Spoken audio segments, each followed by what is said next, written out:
नमस्कार, मैं डॉक्टर रेनू अरोड़ा आज आपके सामने उपस्थित हूँ। फिर से कुछ आज की दुनिया पे चोट करती हुई, प्रहार करती हुई कि लोग कैसे चलते हैं, क्यों चलते हैं, किस तरह के दोगलेपन से चलते हैं। आज हम बात करेंगे मृत्यु की। जो भी लोग मेरे साथ जुड़ रहे हैं उनका बहुत बहुत प्यार भरा नमस्कार।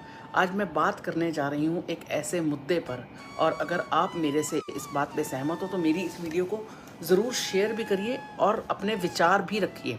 तो मेरे साथ बड़े सारे लोग जुड़ चुके हैं, तो मैं बात करना चाहूँगी आज मौत पर, जो एक दुनिया का एक भयानक सच है। दुनिया का एक भयानक सच है मौत, जब कोई इंसान इस दुनिया से विदा होता है। आपको अगर मेरी चीज़ों पे सहमति हो तो ज़रूर आप लिख के बताइएगा और इसको शेयर भी कीजिएगा। जब कोई इंसान इस दुनिया से विदा हो जाता है तो उसके कपड़े, बिस्तर, उसके द्वारा इस्तेमाल किया हुआ सारा सामान उसके साथ तुरंत घर से हम निकाल देते हैं। क्या ये सच्चाई है या नहीं? तो जितने लोग मेरे साथ जुड़े हैं वो लिख के बताइए कि क्या ये सच्चाई है या नहीं, कि जब कोई इंसान मरता है उसके कपड़े, उसका बिस्तर, उसके इस्तेमाल किए हुए सारे सामान हम उसी समय उसके घर से उसी समय निकाल देते हैं। और पर क्या कभी उस इंसान द्वारा कमाया गया धन, दौलत, प्रॉपर्टी, उसका घर, उसका पैसा, उसके जेवरात, इन सबको छोड़ देते हैं क्या? नहीं छोड़ते। तो जो लोग मेरे साथ जुड़े हैं, चिंतन कीजिए, लोगों को बताइए कि मौत एक भयानक सच है। जब हम इंसान दुनिया से विदा होता है तो उसके कपड़े, उसके बिस्तर, उसका इस्तेमाल किया हुआ सब सामान हम फेंक देते हैं। तो हम उसके द्वारा कमाया गया धन, दौलत, प्रॉपर्टी, उसका घर, पैसा, उसके जवाहरात, इन सबको क्यों नहीं छोड़ते? उन चीज़ों को ढूंढते हैं, मरे हुए के हाथ पैर गले से खोज खोज कर उसके निकालते हैं। सारे सोने के जो जेवर उसने पहने होते हैं वो हम उतार लेते हैं। और वसीयत की तो मरने वाले से ज़्यादा चिंता की जाती है। वसीयत की तो मरने वाले से ज़्यादा चिंता करते हैं। तो सोचिए आपका रिश्ता किससे है? सोचिए कल को अगर आपकी भी डेथ होती है तो लोगों का रिश्ता किन चीज़ों से है, कि आप जाएंगे तो आपसे लोगों को क्या मिलने वाला है, आपके जाने पे लोगों को क्या मिलने वाला है। और अगर आप मेरी इन सब बातों से सहमत हो तो लोगों को जागरूक करिए और शेयर भी ज़रूर करिए और बताइए कि आपकी असली वैल्यू क्या है, आपको ज़िंदगी में एक्चुअल में क्या कमाना चाहिए। आपको कमाने चाहिए लोगों के दुआएं, लोगों का प्यार, जो आपके मरने के बाद भी आपसे कोई खींच नहीं पाएगा। तो लोग मरने के बाद देखते हैं आपने कितना पैसा छोड़ा, कितनी प्रॉपर्टी छोड़ी, कितने जवाहरात छोड़े और कितनी चीज़ें छोड़े। क्या हम उन सब चीज़ों को दान कर देते हैं? नहीं कर देते। इसलिए रिश्ता किन चीज़ों से बनता है, किन चीज़ों से चलता है? पुण्य परोपकार करो, इसे कोई नहीं ले सकता, चुरा नहीं सकता। ये कमाई तो ऐसी ही है जो जाने वाले के साथ ही जाती है। हाड़ जले क्यों लाकड़ी, हाड़ जले जूं लाकड़ी, केस जले जूं खास, कंचन जैसी काया चल की कोई ना आयो पास। तो ये चीज़ें जो हैं वो आपके पास नहीं आएंगी। जब आपका शरीर जल रहा है क्या कोई आएगा आपके पास? आपकी डेथ हुई नहीं, आपकी डेथ हुई नहीं और आपको डेड बॉडी का नाम दे दिया जाता है। डेड बॉडी का नाम दे दिया और आपको कहते हैं चलो जी निकालो इसको। कोई आपका नाम भी नहीं लेगा। आपका नाम लेने से भी लोग घबराएंगे। इसके जितने कपड़े, बिस्तर, दवाइयाँ, ऐनक, सब कुछ जो पड़ा है निकालिए इसको बाहर। तो आपके साथ क्या जाएगा? जो आपने लोगों के साथ प्यार बटोरा, जो आपने लोगों के साथ काम किया, आपकी वो चीज़ें याद रह जाती है। जो इंसान सच्चा होता है ना, वो किसी की यादें, किए हुए वादे और कही हुई बातें कभी नहीं भूलता। अच्छे लोग दिल में उतरते हैं, चंद मुलाकातों में खास बनते हैं, चाहे वो मरे हुए रूप में हो, चाहे वो जीवित रूप में हो। ये सवाल जहन में अक्सर आता है, क्यों नेक इंसान जल्दी मर जाते हैं? सोचिएगा, आपको नेक बनना है या बेनेक बनाना है? एक खुदा बता, तू ऐसा क्यों करता है? अच्छे लोगों को जल्दी क्यों बुलाता है? वजह क्या है? क्या तुझे ये सहाता है? फरेबी बुरे इंसानों को क्यों छोड़ देता है? लोग कहते हैं ना, यार ये तो इतना अच्छा इंसान था, ये जल्दी क्यों चला गया? तो कुछ हमें अपने कर्मों को जोड़ना है। बुरे लोगों को इसलिए इंसान रखता है कि उनके मरने के बाद किसी को कोई फ़र्क नहीं पड़ने वाला, सिर्फ और सिर्फ उनकी प्रॉपर्टी पर लोगों की नज़र रहने वाली है। तो अब आप भी देख लीजिए कि आपको ज़िंदगी में क्या रखना है। प्रॉपर्टी पे नज़र रखवानी है या मृत्यु के बाद लोगों के दिलों में जीवन जिंदा रखना है। अगर जो लोग मेरे साथ जुड़े हैं, आप मेरे इन कथनों से सहमत हैं, तो ज़रूर दूसरे लोगों को भी ये वीडियो शेयर करेंगे कि आपको ज़िंदगी में कमाना क्या चाहिए। पुण्य, परोपकार, ब्लेसिंग्स, दूसरे लोगों की सेवा या प्रॉपर्टी। बच्चे अच्छे हैं तो भी प्रॉपर्टी जोड़ने की ज़रूरत नहीं, और बच्चे खराब हैं तो बिल्कुल ही प्रॉपर्टी जोड़ने की ज़रूरत नहीं है। यूं ही नहीं मिलता मुकाम, यूं ही नहीं मिलता मुकाम, उन्हें पाने के लिए चलना पड़ता है। यूं ही नहीं मिलता मुकाम, उन्हें पाने के लिए चलना पड़ता है। इतना आसान नहीं होता कामयाबी का मिलना, इतना आसान नहीं होता कामयाबी का मिलना, उसके लिए तो किस्मत से भी लड़ना पड़ता है। ज्ञान त्रिवेदी जी, बिल्कुल सही बात है कि अपने आप को पहचानने वाला इंसान संसार में दुर्लभ है। तो आप अपने आप को दुर्लभ बनाइए ना, किसने रोका है? बस थोड़ी सी मेहनत और थोड़ी सी लगन की ज़रूरत है इस दुनिया में, क्योंकि लोगों का बड़ा ही अजीब रंग है।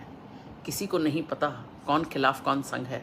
जो लोग मेरे साथ जुड़े हैं, अगले सेशन में मैं आपसे ऐसे ही किसी दुनिया के जुड़े हुए ज्वलंत मुद्दे पर बात करूंगी कि हमें किस तरह के चीज़ों को अपोज करना चाहिए, क्यों आज हम पढ़े लिखे होकर भी इन सब चीज़ों में कर रहे हैं। मृत्यु भोज, मरने के बाद आज भी हमारे गांव में मृत्यु भोज की प्रथा है, शहरों में भी मृत्यु भोज की प्रथा है। लोगों ने उसको एक सेलिब्रेशन बना लिया कि भैया आज क्रिया हो रही है तो उसके ऊपर ये डेकोरेशन होनी चाहिए। क्यों?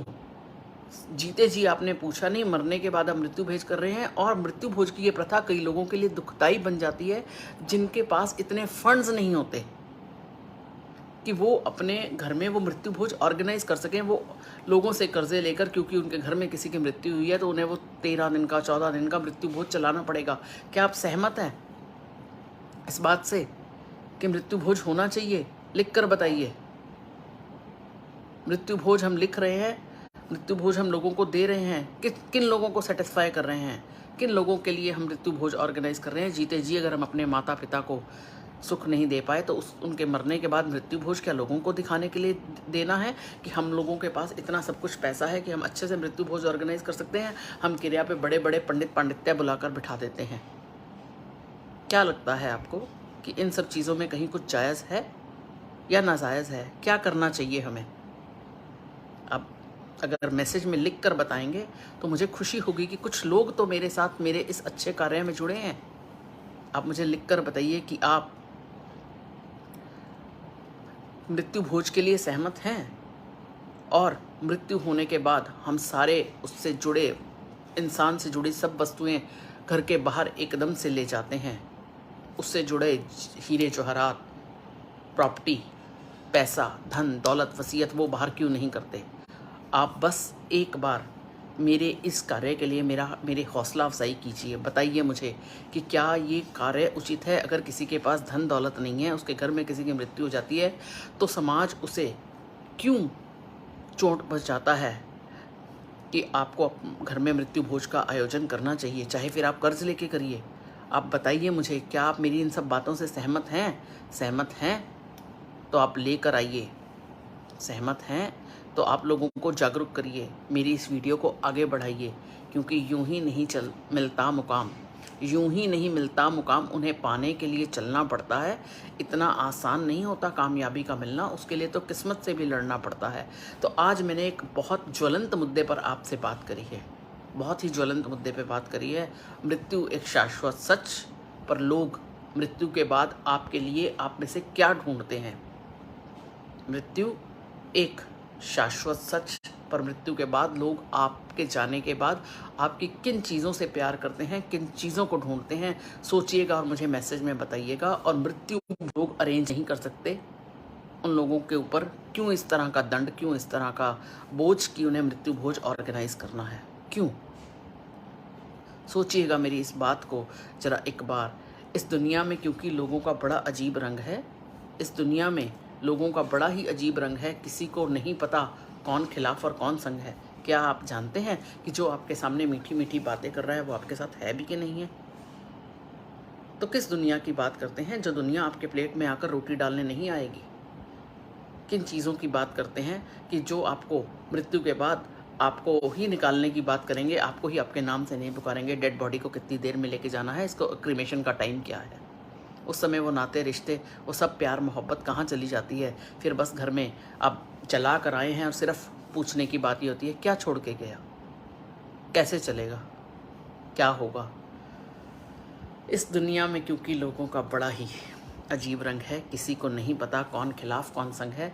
जो लोग मेरी वीडियो देख रहे हैं, अगर उन्होंने पीछे से मुझे नहीं सुना तो एक बार ज़रूर सुनिएगा।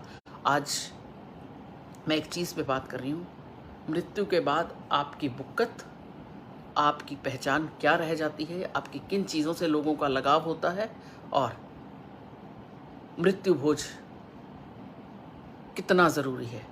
अगर आप मेरी चीज़ों से सहमत हैं तो मेरी इस वीडियो को आगे बढ़ाइए और बहुत सारे लोगों को अपने साथ आगे जोड़िए, क्योंकि आज भी हमारे गांव में ये प्रथा है।